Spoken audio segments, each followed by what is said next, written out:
নমস্কার, আপনারা দেখছেন সংকেত মিডিয়া, সোজা কথা সহজভাবে।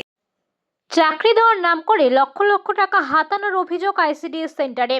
চাকরি দেবেন বলেই টাকা তোলার অভিযোগ। চাকরি না পেয়ে অঙ্গনওয়াড়ি কর্মীর বাড়ির সামনে বিক্ষোভ প্রতারিত ব্যক্তিদের।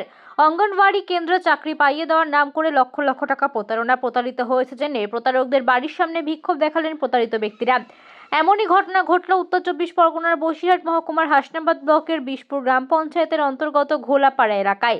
আর এই ঘোলাপাড়া এলাকায় 123 নম্বর অঙ্গনওয়াড়ি কেন্দ্রের কর্মী বিশাখা জানায়, এলাকার মহিলাদের অঙ্গনওয়াড়ি কেন্দ্রে চাকরি পাইয়ে দেওয়ার নাম করে লক্ষ লক্ষ টাকা হাতিয়ে নেয়। এই বিশপুর এলাকায় প্রায় 7 জনের কাছ থেকে 15 লক্ষ টাকা হাতিয়ে নেয় এবং ওই অঙ্গনওয়াড়ি কেন্দ্রের কর্মী বিশাখা জানান, টাকা নেওয়ার পর চাকরি দিতে পারেনি এলাকার মহিলাদের।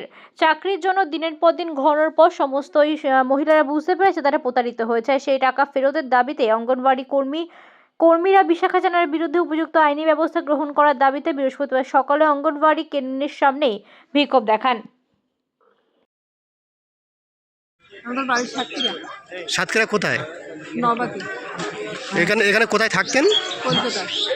কলকাতায় থাকতেন। কত বছর আগে আসছিলেন? তা 3-4 বছর নেই। তা কোনো কাগজপত্র নেই? না। করেননি? না।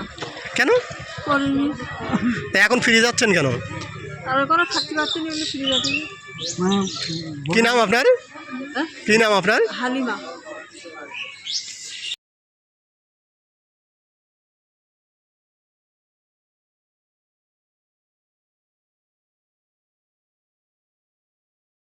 Subscribe our channel. Press the bell icon.